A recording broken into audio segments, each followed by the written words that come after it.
Okay, I asked that bitch Siri. Oh dear. You don't know who you're dealing with. Hi, my name is Melissa and I'm a professional soul singer. Today we're going to be discovering...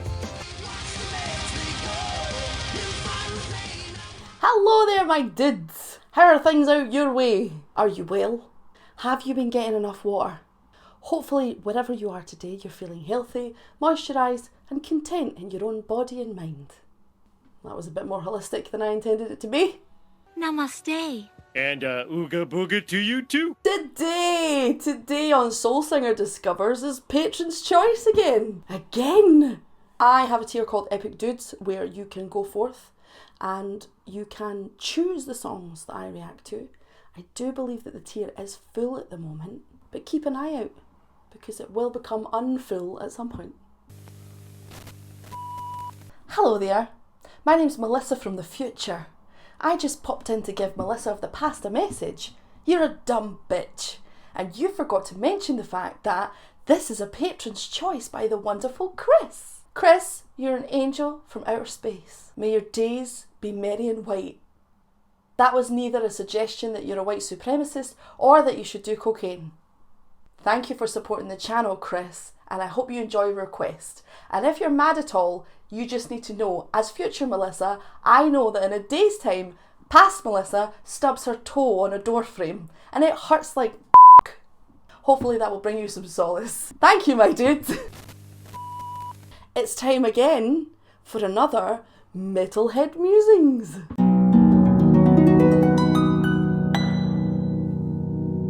Today's Metalhead Musings comes from Black Enough. Black Enough says, as the holidays draw near, I strongly recommend King's first solo single, No Presents for Christmas. Be sure it is the studio version, no live crap. Okay, I would say to you, Black Enough, if you think for one minute that I'm not the kind of person that's going to do holiday related videos, you don't know who you're dealing with. I love both Halloween and Christmas. I'm essentially just Jack Skellington. So on top of Halloween themed events that we are going to have at the channel, we're also going to have Christmas ones. Or shall I say, metal Christmas ones. For Halloween this year, I am going to be doing a full live stream listen through of King Diamond's album, Abigail. I cannot wait. I cannot wait. I cannot wait. Do you know how much restraint I've had to show to not just go and listen to that whole mother thing myself without any of you? There will also be Halloween themed discoveries. Oh, what could that mean? There's going to be dressing up. Oh dear. And for Christmas, we're also going to do some Christmas discoveries and a Christmas listen through of something. It might not be King Diamond Black Enough, but I'll do my best. Thank you as always for your beautiful comments. I do enjoy reading them. They make me chuckle, they make me smile, they get me through my otherwise dreary day and reminds me that I am not the only lunatic in the asylum. Today's DragonForce, it is. The song that we're going to be reacting to today is Through the Fire and the Flames. Oh damn. I would like to make a public apology. That's right.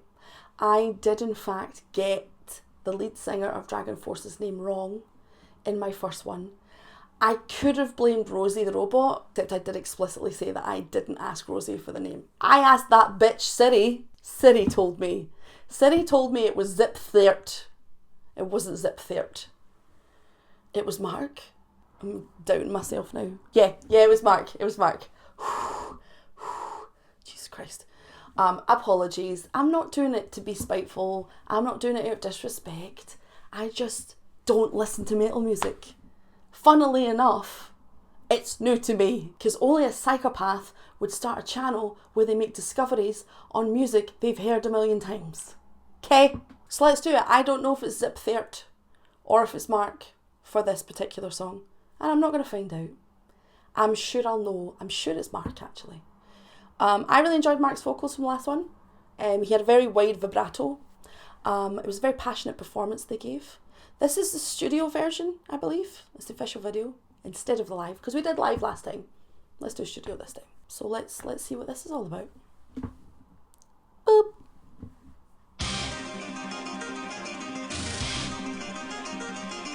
It's very fast.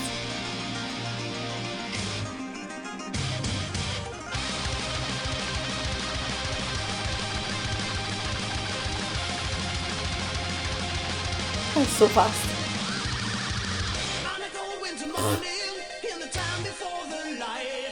Oh, this is a new vocalist.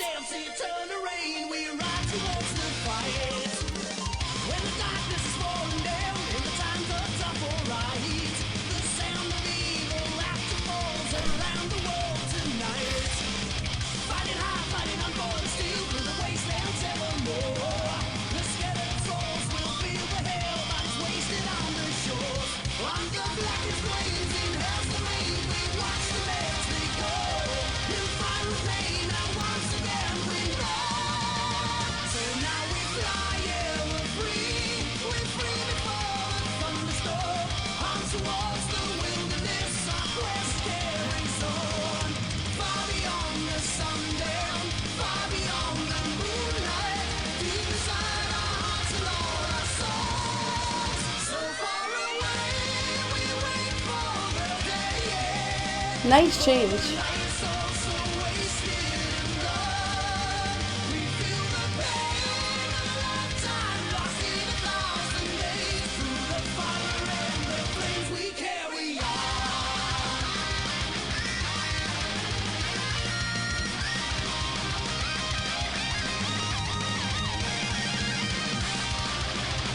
Pausing. Two things. I'm almost certain that's Zip Third and not Mark. Come for me in the comments if you must. I'm doing my best here, okay? There's only so much that me, Rosie the Robot and Siri can do in one day. We can't consume an entire metal history in that time. I'm sorry. This might be controversial, what I'm about to say, and to be honest, we know on this channel that we don't pander. We know on this channel that honesty is both encouraged and respected. I prefer Zip Third's voice. This guy's voice is better. Okay, correction, it's not better, I just prefer it. I think I've discussed this on the channel before. I respect pretty much all vocalists, good vocalists, but I do prefer some people, the vocalists that have a lower timbre to their voice. I do enjoy listening to that more so. Maybe it's because I have a lower timbre to my voice, I don't know. Maybe it's a narcissistic thing. But I do, and I do like his voice better, because even when he's going to the higher parts of his voice, there's still a wonderful warmth to it. Also his diction's better. Now again, it's hard because we are comparing studio to live, and no matter how good a vocalist you are, there's going to be difference in the live. Some vocalists sound better live, some vocalists sound worse live, but it will be different regardless, because studio is very clinical.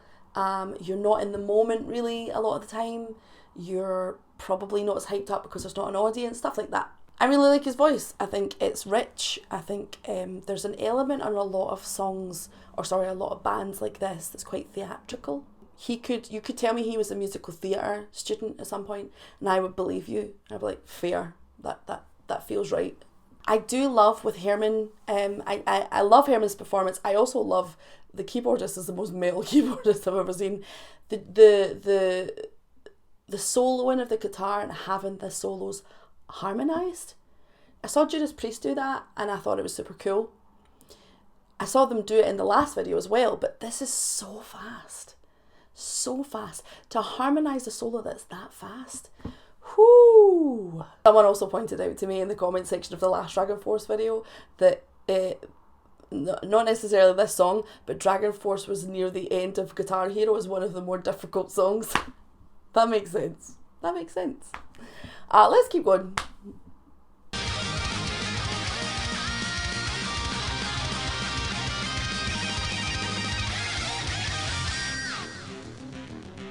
Ooh. Love a synth. Love a synth.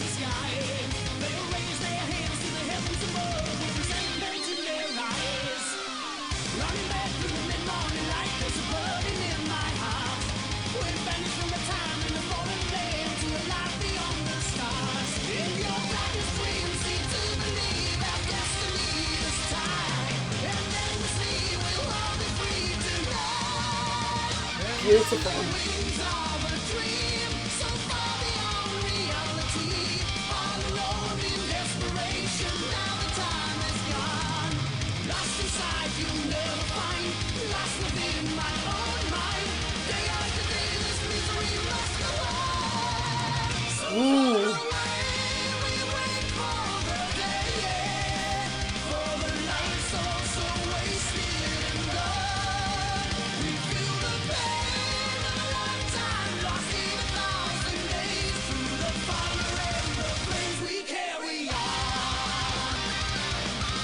Pausing. Just for a second. I take it all back. He's definitely a better vocalist. I'm there. I've nailed my colours to the mast. If I get burnt at the stake, I get burnt at the stake. I would say that the harmony in the song is a bit more interesting. The harmony in the one that we listened to, The Last Dragonborn, felt very poppy. Oops. Which is not bad. This is the thing. When I say poppy or contemporary, it's not a bad thing. Some of the greatest music that has been written and performed was pop music. Okay? Deal with it. Move on with your life. The harmony in this though feels a lot more interesting, a lot more complex. Triumphant, it leads somewhere. It has stages and like that goes up. Whereas in The Last Dragonborn, it felt more traditional in its structure. Verse, chorus, and the chorus felt very sort of deliberately catchy. Again, none of these things are negatives. None of these things are negatives. I'm a soul singer. Soul music, both old soul music and new soul music, is guilty of many, many things. I do think it's interesting that metal vocals over time have changed and branched off into many, many different subgenres.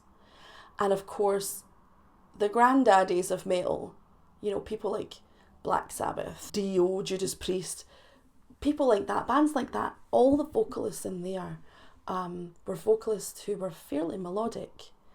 And I would say that these kind of singers for things like DragonForce were definitely more influenced by the more Dio end of metal vocals than they would be the Ozzy end of vocals. Ozzy's vocals, it was more about performance, it was more about intensity, it was more about theatrics in the sense of being intense.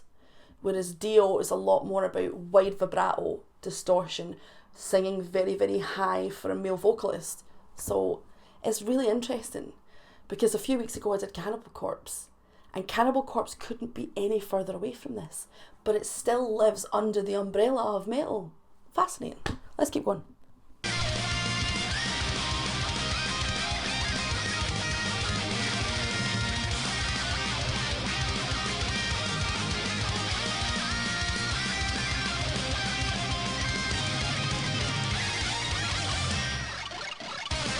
I love that synth.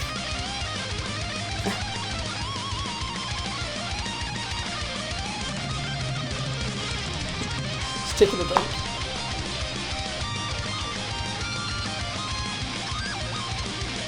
Jesus. It's ridiculous.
so heroically over the top. Heroically. I like to think that Sam and Herman are bestest buddies in the whole wide world, and that they not only hang out and like play games and watch movies, but also sometimes they solve crime together. In fact, if someone told me there was a Netflix series of just Sam and Herman going around and solving very low stakes provincial crime, I would be in 100%. I think it's really impressive to have all of the harmonising of the lead guitar. It sounds beautiful to me. It sounds more interesting to me than just standard lead guitar. Also, a lot of the ideas that they're putting across in their leads is interesting. It's not just your standard, but I don't think I've seen many metal bands so far where the lead guitarist is guilty of falling into riffs and ideas that I have heard a bazillion times, which is great, because for sure, you know, I think with a lot of contemporary music, that's a problem, that's an issue, and probably why a lot of people are turned off by listening to any length of lead guitar. And when I say people, I mean people, not you folk. You folk are different, okay? You would listen to that, but you know, guitarists get a bad rap for that. And I think it's just people that have listened to contemporary music. I salute DragonForce. I salute DragonForce and their energy. I think they've got good guy energy, and I think they're just here for fun time, and I salute that. I do definitely like Mr. Therp. I do like Mr. Therp's voice better than Mark, but both great vocalists. Great vocalists. What do you guys think? Who do you prefer at the front of DragonForce? Do you even like DragonForce? Have you seen them live? What do you think about Herman and Sam's style of lead and the harmonising of it? Is that something that you prefer to hear in your music? Let me know in the comment section. As always, thank you to my patrons. Thank you to all of you for your continued comments and support. I can't tell you how lovely it is. I'm still bowled over and deeply touched. Until next time, my dudes, tell your ma I said hello.